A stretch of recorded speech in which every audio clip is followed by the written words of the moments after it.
네, 반갑습니다. 자, 2025년 5월 29일 목요일 증시 앞두고서 오늘도 찰나한 토크 시간 가져볼 수 있도록 하겠습니다. 자, 오늘은 엔비디아와도 연결 지어서 한번 반도체 쪽 시장을 한번 풀어볼 텐데, 정말 반도체 시장에 관심이 있으신 분들이라고 한다면 오늘 제가 드리는 얘기가 차후의 반도체 업종, 그러니까 뭐 우리나라 입장에서는 SK 하이닉스, 한미반도체, 하나비전, 삼성전자 가릴 것 없이 시나리오를 짜는데 정말 큰 도움이 될 거라고 생각을 하기 때문에, 반도체에 대해서 좀 관심이 있으신 분들이라고 한다면 오늘 영상 한번 끝까지 시청해 보신다면 시나리오 짜시는데 많은 도움이 되시리라 생각합니다. 자, 본격적으로 찰나한 토크 시간 가져가기에 앞서서 일단은 또 축하드린다라는 말씀 드려야 될 것 같습니다. 지금 오늘 시장이 엔비디아 실적을 앞두고서 비교적 좀 탄력적인 모습, 후반에 좀 약세로 흘러가는 모습이 있었지만 비교적 탄력적인 모습을 보여주었는데, 그 흐름에 맞춰서 우리 역시도 온코 크로스, 그리고 뿐만 아니라 플러스 한 2개 종목 정도 더 텔레그램 채널을 보신 분들이라고 한다면 오늘 기분 좋은 수익을 챙겨 가셨으리라 생각합니다. 뭐 2월 달에도 좀 괜찮았고 반응이 3월에 조금 정체된 모습이 있었지만 4월과 5월 성과가 좀 확대되고 있는 구간이기 때문에 해당 채널뿐만이 아니라 유튜브까지도 좀 관심 있게 보신 분들은 뭐 기분 좋은 나날이 이어지고 있으시리라 생각합니다. 해당 채널 같은 경우에는 제가 영상 설명란과 고정 댓글에 모두 무료로 들어오실 수 있도록 링크 열어두었으니까 편하게 클릭하셔서 들어오시면 되겠습니다. 자, 그럼 본격적으로 오늘 찰나한 토크 시간 가져보도록 하겠습니다. 자, 일단은 이슈를 좀 연결지어서 생각을 해봐야 됩니다. 최근에 엔비디아가 미국의 규제를 피해서 중국용 저가형 블랙을 출시할 예정이다. 그리고 이르면 오는 6월부터 대량 생산을 시작할 계획이다라고 얘기를 해두었죠. 이 분위기에 맞춰서, 이 주제에 맞춰서 엔비디아 주가도 좀 비교적 탄력적인 모습을 보여주었고요. 전반적인 반도체 업종들에 대한 훈풍 기대감이 다시 한번 형성되는 모습이 나와주고 있습니다. 왜냐? 엔비디아 내에서 중국이 차지하는 매출 비중이 한 15% 정도 된다고 가정을 할게요. 이 15%가 최근에 뭐 바이든뿐만이 아니라 트럼프 역시도 반도체 칩 규제를 좀 수출을 통제하기 시작하면서 이 15% 내의 매출이 크게 흔들릴 우려가 나오고 있다는 거죠. 왜냐하면 중국 역시도 엔비디아 입장에서는 주요 타겟 고객층이라고 볼 수 있었기 때문에 그렇죠. 그래서 이 중국에 대한 수출이 막히자 항상 컨퍼런스 콜에서는 이런 질문이 나왔단 말이에요. 중국에 대한 이런 수출 규제 문제를 어떻게 풀어갈 것이냐. 뭐 그동안에는 사실 뭐 저가형으로도 계속 뭐 저사양으로도 회피를 해왔던 부분이지만, 이게 규제가 계속해서 까다로워지다 보니까 중국 시장 통제 문제를 어떻게 해결할 것이냐라는 이런 컨퍼런스 콜의 질문에서 젠슨왕은 항상 뭐 그런 얘기를 합니다.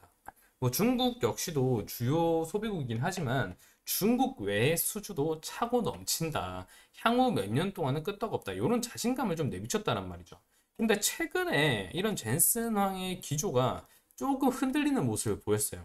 이런 트럼프의 중국행 수출 규제를 좀 통제하는 부분을 좀 비난하는 모습을 보이면서 중국 시장에 대한 좀 자신감이 이전만치 좀 나오지 않는 그런 젠슨 황의 다소 불확실한 액션이 나오기 시작하면서 엔비디아의 주가가 흔들리기 시작했단 말이에요.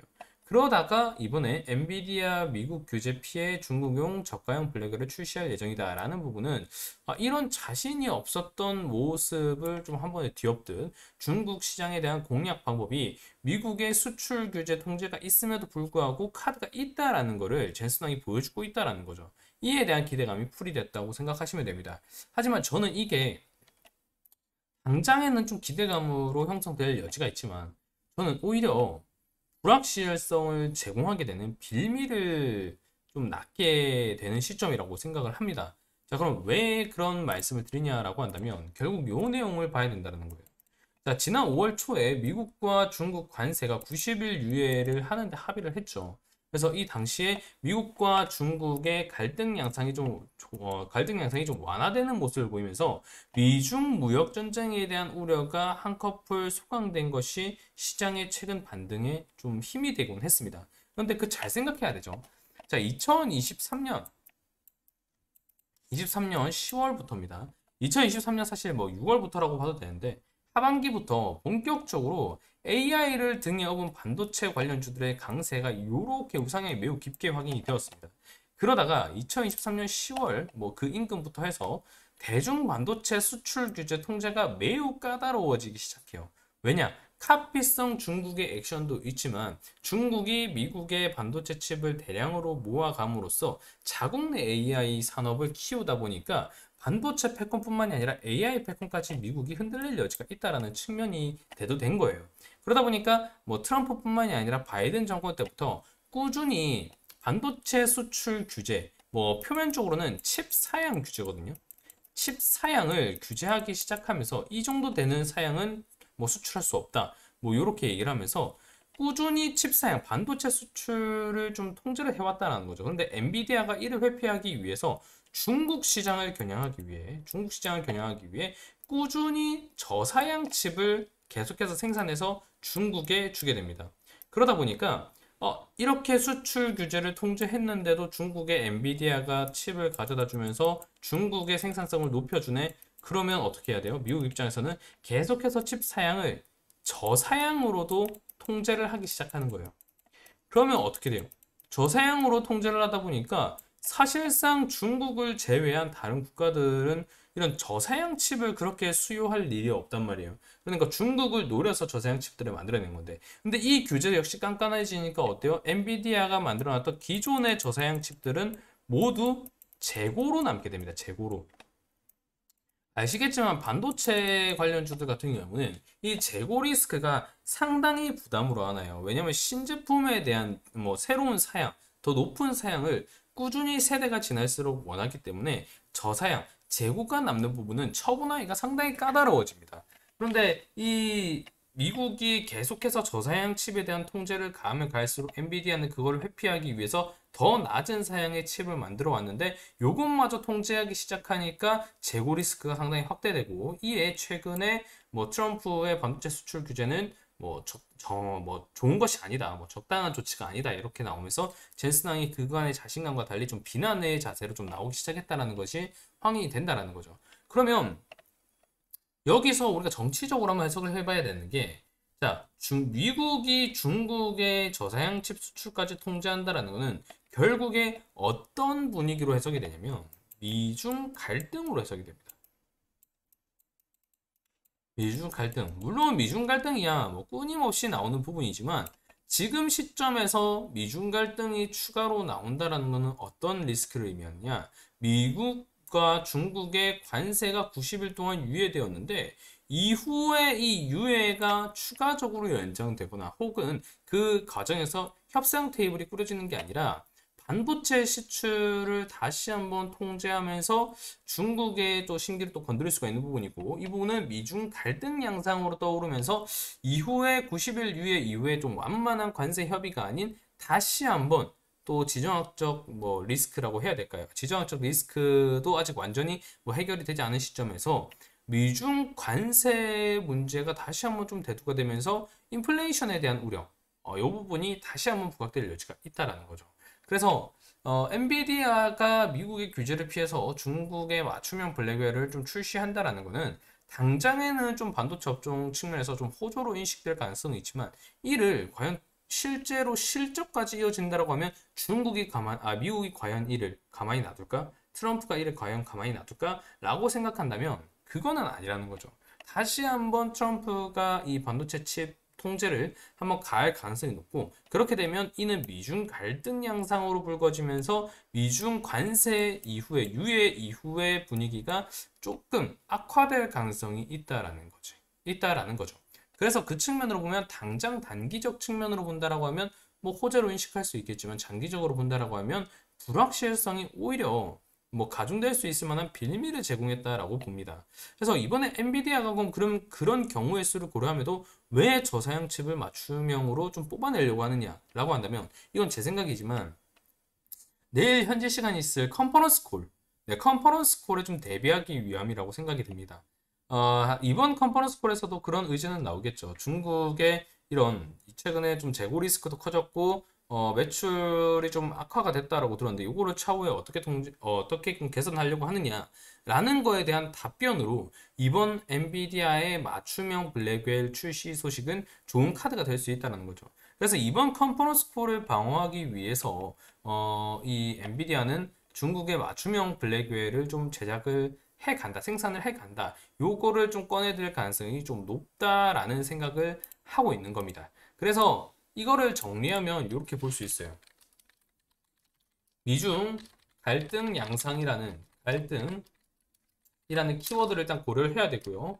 자, 엔비디아가 중국의 맞춤형 블랙웨어를 출시하여 반도체 수출 규제를, 수출 통제를 회피하려 한다. 자, 이거는 당장에는 호재로 인식할 가능성이 높다. 하지만 장기적으로 볼 때 차후 트럼프가 다시 한번 반도체 수출 규제를 한다면 이는 미중 갈등이 더욱 불거질 수 있을 부분이고, 이는 90일 관세 유예 이후 추가적인 진전이 아닌 불확실성을 가중시키게 되는 빌미를 제공할 수 있다 라는 측면에서 반도체 업종 같은 경우에는 하반기 뭐 D램 가격 인상, 낸드 가격 인상 뭐 이런 호재거리들이 많이 있는 시점이지만 오히려 슬슬 조금 경계심을 품으면서 대응을 가져가야 될 자리가 아닐까 이렇게 생각을 하고 있습니다. 물론 단기적인 반도체의 방향은 뭐 D램 가격이라던가 뭐 낸드 가격 등의 상향으로 뭐 전망이 뭐 AI 산업과 함께 매우 밝다고 보지만 중단기 관점에서 볼 때 8월 관세 유예 종료를 기점으로 하여 경계심이 확대될 수 있기에 오히려 2분기 실적 시즌이 다가오기 전에 어느 정도 대응 구간을 경계해야 할 것이라는 게 제가 이번 찬란한 토크 시간에 좀 던져드리고 싶은 메시지입니다. 상당히 뭐 반도체 누구나가 좋다라는 거 알죠. 하지만 모든 주식은 이런 사이클을 가져가기 마련이죠. 그래서 요 사이클, 조정 사이클이 나올 수 있는 시점이 어디가 될 것인가 라고 한다면 저는 이번 8월 전 부분이 조금 우려를 좀 낳을 수 있을 만한 포인트가 되지 않을까 이렇게 생각을 좀 하고 있습니다. 그래서 그 측면으로 봤을 때 뭐 지금 한미반도체라던가 뭐 SK 하이닉스라던가 삼성전자라던가 그리고 뭐 한화비전 오늘 좀 주가 반응이 그렇게 좋지 못했는데 전반적으로 보면은 대추세가 좀 이어지고 있는 위치죠.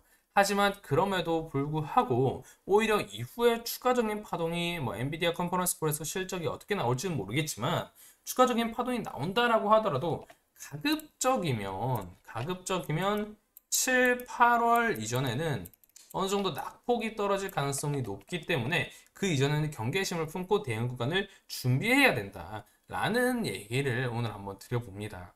뭐 상세한 얘기는 뭐 텍스트로 정리한 부분은 제가 텔레그램 채널에서 계속해서 남겨드릴 거니까 편하게 들어오셔서 확인을 하시면 좋을 것 같고 오늘 찬란한 토크 시간은 여기까지 할 수 있도록 하겠습니다. 자, 영상이 도움이 되셨다면 좋아요와 구독 그리고 텔레그램 채널도 많은 관심 가져주시고요. 저는 또 다음 시간에 인사드릴 수 있도록 하겠습니다.